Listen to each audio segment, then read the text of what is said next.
Tito in Belgrade and Have to get some palachinke and then the Museum of Yugoslavia. we're finally going to have palachinke this morning. Yesterday we couldn't find it.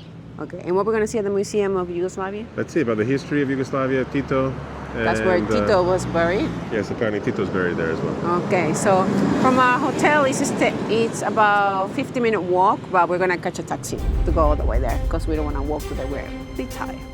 On our way to the Museum of Yugoslavia, we passed by the Parliament House. The building is located on Nikola Pašić Square in downtown Belgrade. It was built between 1907 and 1936, but the process was quite interrupted by wars, Balkan Wars, World War I, economic troubles, and political changes. We just arrived at Tito's museum. Not Tito's museum, Museum of Yugoslavia. Oh, Museum of Yugoslavia. And we took public transport, we took the bus. We were trying to figure how to pay for the bus, but what happened? They told us, no, come in, it's free. And we spoke with one of the locals and they said, what happens here is that they charge you in the taxes for electricity and then everything is free. And I felt embarrassed because he said they charge us in taxes. So I just had to say, thank you very much. He smiled. But they seem to be a bit serious, Serbians, but when you talk to them, and they open up and become very friendly. And you crack a joke, they become friendlier and they get curious, and then when you ask them about their history, they love to share their history. Okay, so now let's go to the museum. To begin with, we would like to say that this video is our personal journey into understanding and sharing this nation's history. The Museum of Yugoslavia is one of the prime places to understand the layers of Yugoslav history, its formation, its ideology, especially under Tito, the complexities of its multinational composition, and the tensions that eventually led to its breakup. Now, let's talk about who was Josip Broz Tito, a name that defined a nation. Born in 1892 in what is now Croatia, Tito rose from humble beginnings to become one of the most powerful leaders of the 20th century. He's best known as the President of Yugoslavia, a socialist federation made up of 6 republics: Slovenia, Croatia, Bosnia and Herzegovina, Montenegro, Macedonia, and Serbia. Tito was a revolutionary during World War II, leading the Yugoslav partisans against Nazi occupation. After the war, he became the lifelong leader of socialist Yugoslavia, known for his independent path between the East and the West during the Cold War. Tito passed away in 1980, and today his legacy lives in the Museum of Yugoslavia in Belgrade, where gifts, personal items, and memorabilia from his life are displayed for the world to see.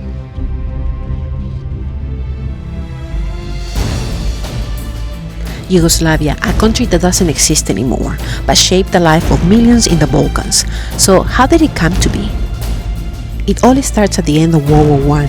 The Austro-Hungarian Empire collapses, leaving many South Slavic peoples, Serbs, Croats, Slovenes, and others without a country of their own. In 1918, these regions unite to form the Kingdom of Serbs, Croats, and Slovenes, later renamed Yugoslavia, which literally means Land of the South Slavs. It was a monarchy, ruled first by King Peter I and later by King Alexander I. The unity of the Kingdom of Serbs, Croats, Slovenes was fragile. During World War II, the country was invaded and resistance movements like Tito's partisans fought to liberate it. After the war, in 1945, Yugoslavia was reestablished as a socialist federation under Tito. After Tito's death in 1980, tensions grew. By the 1990s, Yugoslavia dissolved into separate countries, following a series of conflicts and wars.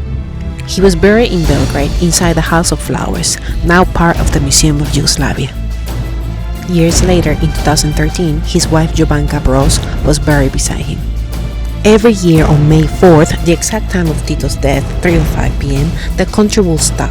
Trains will stop, people will freeze in the streets, factories went silent. It was a moment of national mourning year after year.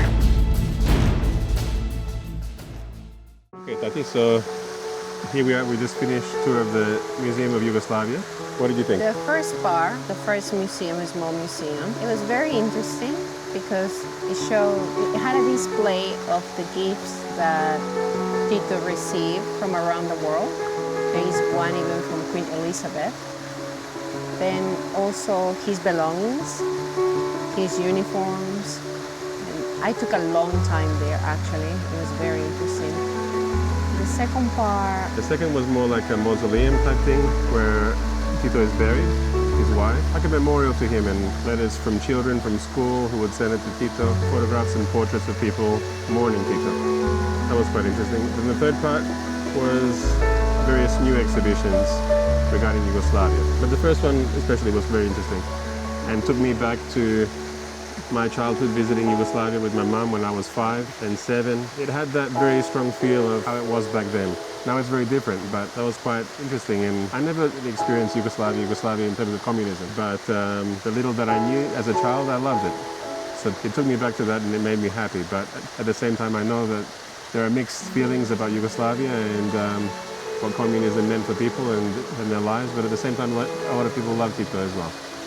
But it was a very interesting museum and definitely it takes you back in time a little bit to how things were back then. I'm not from here. I'm not from this side of the world. I could see from pictures, display pictures, that people love him. I don't know if it's the same way now, but from what I could see as someone who's not from this part of the world, people really love him. And what really got me a bit emotional was that when I saw a display of belongings from the concentration camps, belongings from Jewish people. That made me emotional because they also had a display of a uniform from a concentration camp.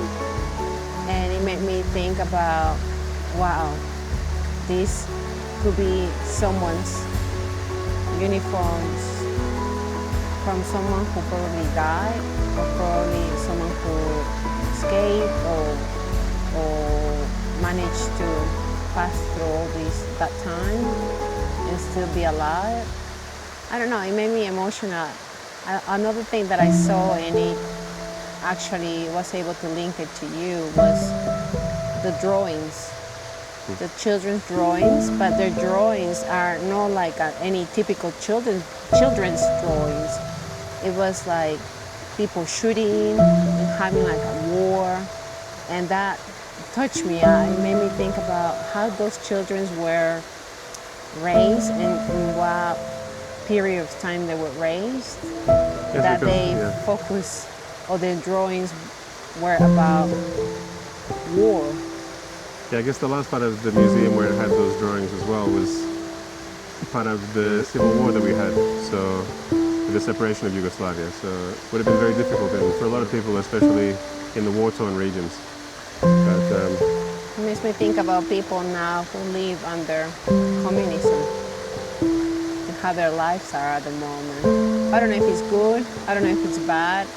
I don't want to express my opinion here because I don't have experience in that. But it just made me reflect about others around the world. We totally recommend this place, 5-star.